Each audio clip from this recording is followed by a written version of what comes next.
गत किछि दिनरु राज्य में प्रश्नवाची सृष्टि करिथिबा बिजेडी अघोषित उत्तराधिकारी तथा पूर्वतन 5T सचिव वीके पांड्यान को नहीं आसी बड़ अपडेट। पांड्यान को राजकीय सुरक्षा बलय को नहीं सृष्टि होइथिबा विवाद एबे एक नुआ मोड़ नहीं। पांड्यान को सुरक्षा रे नियोजित थिबा 74 जन पुलिस कर्मचारी को नहीं सूचना अधिकार कर्मी माने गत वर्ष मार्च 29 तारिख रे जो दाबी करिथिले ताहा एबे सत्य प्रमाणित होइछि। भुवनेश्वर पुलिस पक्षरु दिया जाइथिबा सद्य आरटीआई तथ्य एही मिछ को पदारे पकाइबा सह तत्कालीन पुलिस कमिशनर संजीव पंडा और डीसीपी प्रत्येक सिंह को भूमिका उपरे मध्य प्रश्नवाची सृष्टि करिछि। यह सहित एही घटना एबे उभय आईपीएस ऑफिसर को संवैधानिक और प्रशासनिक भूमिका को संकट भीतर को ठेली देछि।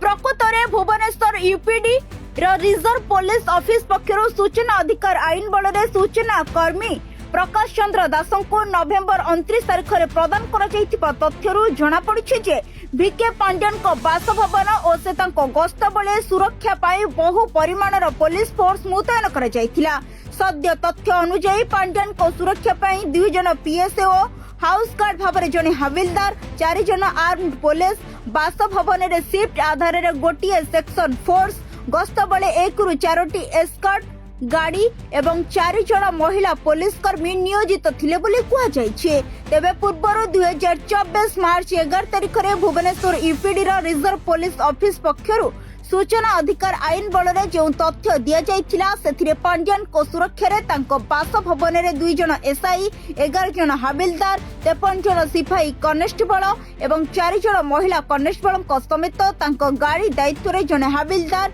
3 जन कनेस्टेबल को सह गोटे गाड़ी दिया जाइथिला। एभली भाबे मोट 74 जन पुलिस कर्मी एवं गोटे गाड़ी दिया जाइछि बोली सूचना कर्मी प्रकाश चंद्र दास को तत्कालीन रिजर्व पुलिस इन्स्पेक्टर तथ्य देथिले। तेबे आरटीआई तथ्य को आधार करी ओडिशा सूचना अधिकार अभियान आवाहक प्रदीप प्रधान को समेत सूचना कर्मी प्रकाश दास और श्रीकांत पकाळ 2024 मार्च 29 रे सांबादिक सम्मेलन करी एही तथ्य लोकलोचन को आनिथिले। गणमाध्यम रे एही तथ्य प्रसारित हेबा परे तत्कालीन पुलिस कमिशनर संजीव पंडा और भुवनेश्वर पुलिस डीसी प्रत्येक सिंह अचानक सक्रिय होई पड़िथिले। सेहिपरि पांड्यान को खुशी करबा को खोद तत्कालीन पुलिस कमिशनर संजीव पंडा सांबादिक सम्मेलन करी एभली कोनोसी तथ्य पुलिस देई नाही बोली कहिथिले। आरटीआई कर्मी माने जाल दस्तावेज देई मिछ खबर प्रसारण करुथिबा सेमानक विरोध रे शहीदनगर थाना रे एफआईआर रुजु होइतिला। रिजर्व पुलिस इन्स्पेक्टर एही एफआईआर रे दैछंती बोली संजीव पंडा एप्रिल 3 तारिख रे सूचना देथिले। उक्त 3 जन सूचना कर्मी को विरोध रे मामला रुजु करा जायथिला। ऑल इंडिया सर्विसेज रूल्स रो नियम 3 अनुसार प्रत्येक ऑफिसर सर्वदा पूर्ण साधुता और कर्तव्य निष्ठा बजाय रखिबा आवश्यक। किंतु एही मामला रे निज विभाग रो एक वैध सरकारी दस्तावेज को जाल बोली घोषणा करिबा और गणमाध्यम आगरे मिथ्या तथ्य उपस्थापन करी 2 वरिष्ठ आईपीएस ऑफिसर खोलाखोली नियमर उल्लंघन करिथिबा एबे प्रमाणित होइछि। एने ओसा आवाहक प्रदीप प्रधान एही नुआ आरटीआई दस्तावेज दैछंती।